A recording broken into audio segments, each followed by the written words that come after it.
Kan tadi kita udah bahas gimana caranya tonalitas, sekarang kita akan bahas gimana caranya bisa building sebuah raport. Ini paling sering salah. Jadi gue tuh ngikutin training sales ini sebenarnya udah banyak banget ya. Dari gue awal mulai jadi agen properti itu kan selalu bisa ada training tuh. Kalau developernya dia bisa kasih motivasi atau dikasih sales trainer untuk melatih kalau orang-orang yang in-house, bahkan yang agent-agent luar juga boleh ikut. Mereka semua setelah gue pelajarin secara dalam sales ini, dunia sales ini, salah semua. Jadi mereka ngajarin namanya building rapport yang salah sama klien. Mereka akan ngajarin bullshit seperti ini. Pernah dengar nggak kalian?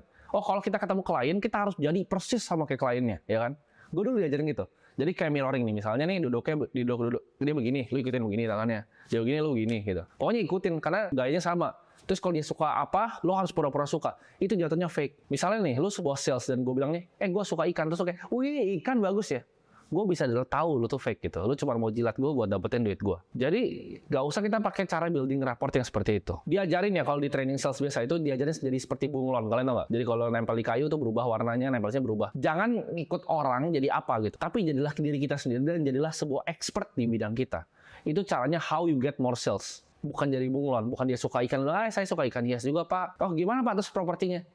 Udahlah nanti propertinya gitu. Jadi jangan jadi seorang bunglon. Di sini gue akan breakdown gimana caranya kalian bisa building rapport yang sederhana dan efektif. Inti garis besarnya, orang tuh ada dua tipe. Satu tuh atraktif, satu repulsif. Maksudnya apa? Orang yang repulsif yang tadi, yang ikan. Oh pak, saya suka ikan hias.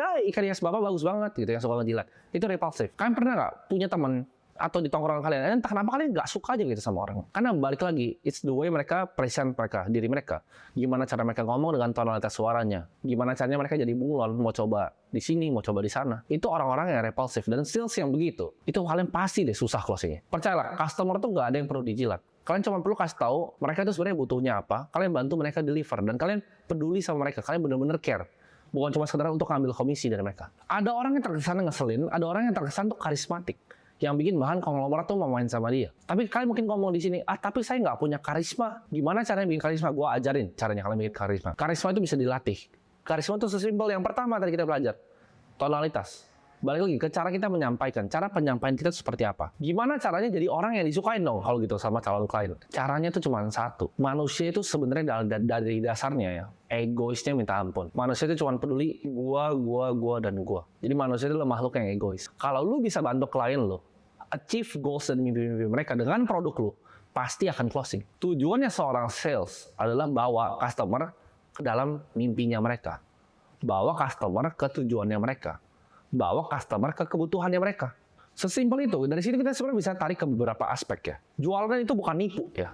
Beda. Jualan sama nipu itu beda.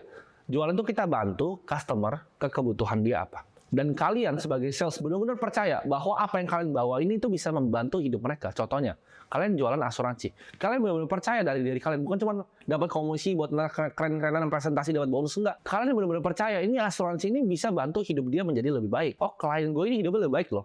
Dan kebetulan dia juga ada kebutuhannya untuk pakai asuransi gue dan kita ketemu di sana. Itu cara bikin klien suka sama kalian. Kalian benar-benar care sama kliennya, apa yang dia butuhkan, apa yang dia mau. Benar-benar dengerin dia. Tunjukin kalian benar-benar peduli. Jangan pernah maksa dan jangan pernah debat sama customer. Contohnya, kalian jualan asuransi lagi nih tadi nih. Terus customer kalian, aduh kayaknya nggak dulu deh, om kayaknya nggak dulu. Atau tante kayaknya nggak dulu. Atau, bro, gue kesini cuma buat kenalan sama lu, cuman maksudnya nggak dulu deh gitu. Mungkin kalian ada yang keras kepala, merasa sakit hati, merasa ditolak, ya gimana gitu. Tapi coba kalian pikir dengan cara yang lain. Ngertiin mereka. Kalau kalian di posisi mereka tuh seperti apa rasanya. Kalian akan ngomong gini, misalnya ditolak, oh bro kayaknya nanti dulu. Kalian jawab gini, kalian belum ngerti apa posisi mereka. Oh iya nggak apa-apa bro, gue ngerti banget kok nggak apa-apa. Tapi lu mungkin nggak bro, ada mungkin punya teman, punya kenalan, atau yang butuh asuransi, bisa kontak gue ya bro. Kan enak kayak gitu.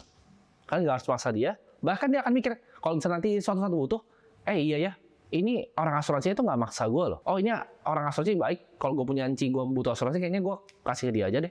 Karena dia kayaknya genuine dan dia nggak maksa-maksa gue kayak agen-agen yang lain. Di situ kan dapat edge kan dibanding agen-agen yang lain. Calon klien itu ya, kalau mereka mikir kalian adalah orang yang nggak berguna, yang nggak bisa bantu hidup mereka dalam aspek apapun, mereka akan langsung tinggalin kalian. Karena mereka ngapain buang-buang waktu buat kalian? Karena balik lagi ke psikologi pertama manusia itu waspada. Jadilah seorang expert di bidangnya dan bikin mereka ngerasa, wow, lu tuh beneran ngerti ya tentang apa yang lu ngomong. Oh, expertise lu dalam juga ya. Ternyata lu ngerti banyak hal. Ibarat lu jadi agen properti deh, baru diputar 2 rumah lu udah sewot. Padahal ini kan customer dia mau dapetin rumah impian dia. Gak masalah dia mau muter 8, 9, 10 kali gitu. Gue juga pas dulu sebelum closing apartemen, muternya banyak kok, gak cuma 1-2 unit. Semuanya gue bukain, kuncinya nggak ada pun gue minta reception, gue telepon. Ownernya bisa datang nggak 1 jam lagi? Gue puterin dulu yang lain, gue ke bawah ambil, gue bukain ke dia. Butuh effort juga untuk menjadi seorang sales. Building rapport, intinya ada secepat-cepatnya lu nunjukin ke mereka bahwa lu bisa bawa mereka ke goals mereka, ke kebutuhan mereka, dan that's it, titik. Nggak perlu mirroring, nggak perlu yang lain. Tunjukin bahwa lu peduli, tunjukin bahwa lu bisa bawa dia ke impian dia. Tujuan sales kan sebenarnya simple. Bikin orang dari pertama nih kenal kalian sampai ke closing kan. Lurus nih garisnya nih. Lu nggak perlu bikin ke atas ke bawah nih. Kayak ibarat sungai ya, lurus aja gitu. Memang akan sungai ntar bercabang sedikit ke kanan, kalian tarik lagi. Itu namanya sales control. Nanti kita akan pelajarin di sales flow ya. Tapi intinya kalian dengan building rapport ini, kalian kontrol flow dari salesnya. Dari pertama kenalan ke closing dealnya. Dalam proses ini, itu building rapport tuh tadi. Bahwa kalian benar-benar peduli. Bahwa kalian bisa deliver dia ke kebutuhannya. Itu ibarat agen intelijen. Kalian cari deepest desire dia tuh apa sih? Apa sih yang sebenarnya dia butuhkan? Apa sih yang sebenarnya dia mau? Values mereka apa? Tier values, oh menurut saya ini lebih penting, ini lebih penting, ini lebih penting. Itu yang kalian analisa. Jadi kalian jadi seorang intelijen dalam building rapport. Sama ini. Dari awal gue door to door cafe sampai konglomerat sama, gue building rapport. Gue mau tahu, oh kebutuhannya dia apa yang bisa gue deliver ya value ke dia. Gimana caranya dia melihat gue sebagai expert ya? Sama, mindset sama. Gimana caranya dia bisa lihat gue bener-bener genuine bantu dia. Gue pengen dia untuk nyampe goals dia. Lebih penting dibanding komisi gue. Ini yang bisa bedain antara sales yang jago banget sama sales yang biasa. Kalau kalian udah biasa nih, jadi seorang intelijen untuk build rapport ini. Di dalam kalian bikin rapport ini, kalian udah bisa lihat, oh ini emang cocok sama produk gue, yang ini nih nggak cocok nih. Ini nggak bakal closing. Kalian udah tahu, udah ada feel-nya.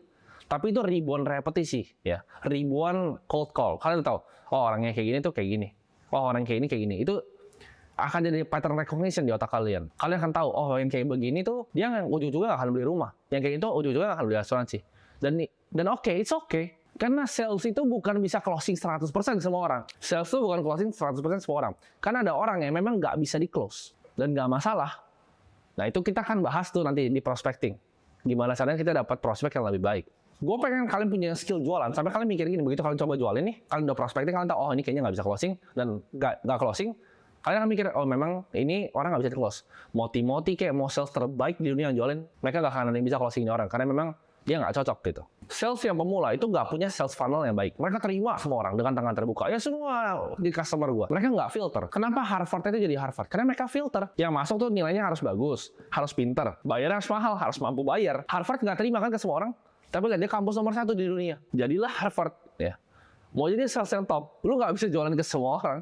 Kalau kalian sales mobil supercar gitu, kalian nggak bisa jualan dong ke semua orang. Kalian nggak bisa jualan dong ke tukang bakso. Tahu juga marketnya di mana, kita ambilnya di mana. Kalau kalian ngerti jual kebutuhan atau namanya sell the need, kalian akan keluar dari namanya perang harga. Mereka bahkan nggak akan bandingin kalian sama yang sebelah. Kadang kan ada yang keluar gini, misalnya kalian sales impor nih, misalnya AC impor, ini gua nggak salah aja, AC impor, kalian bilang, ini harga AC saya misalnya 3 juta. Ah tapi Pak, kemarin saya lihat tuh dari Cina tuh tokonya Aliong dia 2,8. Itu kalian nggak akan masuk dalam situ. Kalau kalian jual benar-benar kebutuhan dia, kalian jual pakai emosionalnya. Sales di level tertinggi adalah transfer emosi ke klien kalian. Maksudnya apa? Gue ulangi lagi. Sales dalam level tertinggi adalah transfer emosi ke dalam klien kalian. Jadi yang kalian jual adalah emosi masa depan. Kalau di rumah nih kalian bayangin, dia harus sampai ngomong, oh iya ya kalau misalnya ada anak di sini enak ya. Anak ini bisa main-main di sini. Oh ini agak luas ya. Ruang tamunya buat anak lari. Dia udah bayangin di situ anaknya lari. Emosi udah di masa depan, itu baru kalian gampang jualinnya nanti. Sama, mobil juga sama. Kasih dia duduk. Begitu dia bilang, gila enak juga ya di sini ya. Nanti nggak perlu macet-macetan lagi di KRL. Ini AG-nya enak ya. Itu kalian dapat kuncian emosi masa depannya dia. Anggap raport itu kayak angka 1 sampai 10. 1 itu kalian nggak tahu apa tentang mereka. 10 itu kalian tahu. Exactly dia butuhnya apa. Dia sukanya apa. Cara jualannya gimana. Semuanya gimana. Nah, kalian lihat yang level dari 1 sampai 10 ini, kalian di sebelah mana? Kita harus tahu ibarat orang tuh action threshold namanya. Jadi, threshold dia untuk membuat suatu aksi itu berapa? Contohnya, gue itu orang yang threshold aksinya rendah. Misalnya gini, lu datang ke gue suka jam tangan nih misalnya. Lu datang ke gue, terus tawarin, oh tim ini ada Rolex Day-Date tahun segini, harga diskon nih 5%, mau nggak? Gue mungkin pas ada, oke juga bagus, gue beli. Tapi lu kalau tawarin bapak gue misalnya, jam apa misalnya, jam Seiko gitu. Dia karena dia nggak suka jam dan dia nggak mau jam, dia nggak akan pernah beli jamnya dari lu. Dia threshold untuk aksinya jauh banget. Kalian akan pernah ngalamin kan, sales yang kalian telepon, wah cepet banget di closing. Bahkan misalnya jualan mobil bekas nih, buset itu dia baru teleponnya udah iya, oh iya itu produk yang gue butuhin. Kan tuh enak banget, tapi nggak selalu begitu. Biasanya dia akan membandingkan dengan harga lain, dia tanya-tanya lagi, kalian harus balikin lagi, dia tanya lagi, kalian balikin lagi, dia tanya lagi, kalian balikin lagi. Itu prosesnya. Mereka harus cinta sama produk kalian secara emosional. Kalau mereka nggak cinta sama produk kalian secara emosional, itu susah. Mereka ngerasa, oh gue nggak butuh kok produk lo. Menjual dengan emosional itu berbeda dengan menjual dengan logika. Kalau logika 1+1 tuh sama dengan 2, dia kan justify terus harga segini dan lain-lain. Tapi kalau jual dengan emosional, kebutuhan apa yang dia mau, dia akan langsung beli. Tapi kalian bilang, oh mungkin nggak ada yang begitu. Ya ada, contohnya gue. Gitu. Gue beli barang tuh cepet.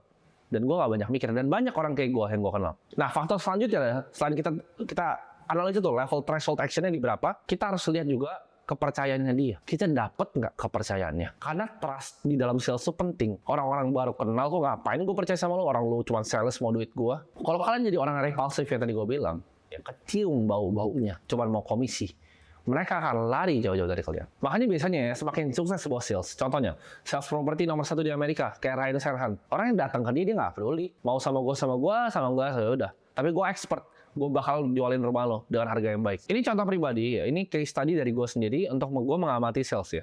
Jadi waktu itu mungkin di bulan Desember, kalau gue nggak salah, atau di Januari ya. Desember akhir, gue waktu itu hunting mobil McLaren ya. Jadi gue cari mobil McLaren.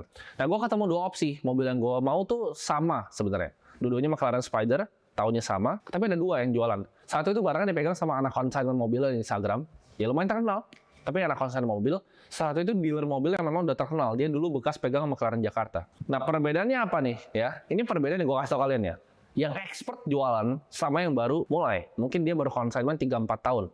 Ya, jualan mobil belum lama. Yang ini jualan mobil udah puluhan tahun. Dan udah terkenal, kalau Fitra Eri juga nge-review dari dia semua. Ya gue sebut aja, Evans Motor gitu dealernya. Yang satu ini consignment, gue nggak usah sebut lah consignmentnya. Gue begitu datang, satu, dia udah telat. Lu bayangin nggak? Gue mau beli mobil miliaran loh. Gue beli mobil tuh seharga rumah berjalan. Tuh bocah telat. Dia kasih harga bagus sebenarnya. Karena kan dia consignment, dia nggak bisa jual mahal dong. Dia jual di bawah market lah. Gue tanya, gimana bro ini mobilnya? Ada kurangnya apa? Oh ini nggak ada kurangnya bro. Ini bisa bro bisa lihat sendiri aja. Coba aja nanti test drive. Gue test drive kan. Gue tanya lagi kurangnya di mana? Padahal gue lihatnya di samping di setirnya itu udah ada baret segala macam. Oh nggak ada bro, kinclong bro, ini carbon fiber setirnya masih begini.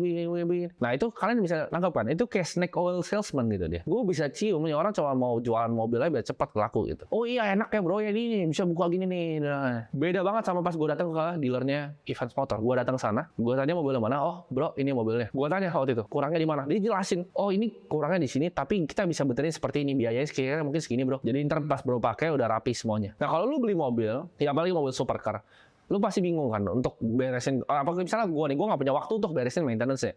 Jadi misalnya mobil gue kenapa-napa, kalau gue beli sama bocah tadi, itu udah pasti ditinggal punya. Kalau sama gitu paling cuma refer ke bengkel temennya terus udah ditinggal. Tapi di dealer ini, memang mobilnya lebih mahal harganya. Tapi begitu gue rusak sampai sekarang terbukti kan, di towing semuanya lebih enak gitu, prosesnya cepat, nggak ribet, bener-bener dibantu gitu. Begitu gue tanya pun mobilnya ada cacat di mana, dikasih tahu, bro ini setirnya ada di sini ya, bro ini kita kayaknya mesti ini dulu nih. Karena ini udah lama nggak dijalanin mobilnya, jadi kita mesti tes dulu. Sama ini kita mesti spuring lagi nih, karena setirnya agak kiri sedikit ya bro ya. Jadi kita spuring dulu nanti. Dikasih tahu detail. Ada, ini nih baret dikit dari velg kanannya. Itu bedanya sales yang jago sama sales yang awam. Lu lebih pilih beli mobil sama yang mana? Ya akhirnya gue beli sama siapa ya? Jelas gue beli sama dealer yang kedua. Dan terbukti sampai sekarang after sales service itu baik. Ibarat gue ke closing nih sama mobil tersebut ya. Anggap aja gue ke closing. Kalian bisa belajar dari ini case tadinya. Satu, gue tuh udah kena emosional masa depan. Pas gue duduk, gue udah bayangin gue buka atapnya gitu. Gue bayangin gue lagi nyetir di Pick, kayaknya enak deh pakai mobil. Atau gue ngebut-ngebutan di Jor, kayaknya enak pakai mobil gitu. Gue udah kena emosional masa depan yang pertama. Dan yang kedua, gue dapat faktor trustnya. Karena yang satu tuh ngibul. Orang gue lihat kok baret, dia mau bilang kagak ada yang baret. Dia bilang, udah bro, gencek aja. Sama yang satu kasih tahu berjelas semuanya terus rusaknya di mana. Lebih percaya yang mana? Ya. Gue dapat emosional masa depan gue kena. Pas gue duduk di situ, dia bukain juga, gue bisa lihat semuanya. Dibawain engineer dari McLaren-nya. Gue tunjukin gue rusaknya di mana. Yang bawa bukan salesnya, tapi engineer yang datang. Itu build apa? Trust, kepercayaan. Karena dua ini ya, gue beli mobil. Gak banyak mikir, gue langsung bayar cash. Bawa pulang. Towing udah besoknya. Ya simple. Nah itu dia. Seni dalam buat raport ke calon customer kalian. Begitu kalian gabungin nih semua ini untuk dalam building raport tadi. Jadi raport yang komplit. Stop jadi orang yang repulsif. Kalian jadi seorang intelijen. Kalian gather intelligence. Oh dia sukanya apa, kebutuhannya apa yang dia suka sih, mobil mana sih yang dia mau. Kalian bisa bantu mereka untuk gimana caranya achieve goal mereka. Kalian bisa kena nih, kalian tembak titik emosional masa depannya. Begitu rumah, mereka bayangin, oh anaknya lari di sini. Oh iya ya nanti mama saya sakit. Kalau saya punya asuransi kayaknya lebih tenang saya. Jadi nggak usah keluar uang. Kalian benar-benar tunjukin bahwa kalian peduli dan kalian care. Bukan sekedar cuma kalian mirroring, kalian mau jadi mereka, kalian pura-pura suka sama mereka. Kalian beneran care kebutuhan mereka. Oh dia memang ini mobil impian dia. Gimana cara kita service ini? Seolah-olah ini adalah memang beneran mobil impian dia. Jadi kalian beneran care sama mereka. Ya, mereka benar-benar percaya sama kalian dan mereka beneran actually cinta sama produk ya. What happens next? Boom.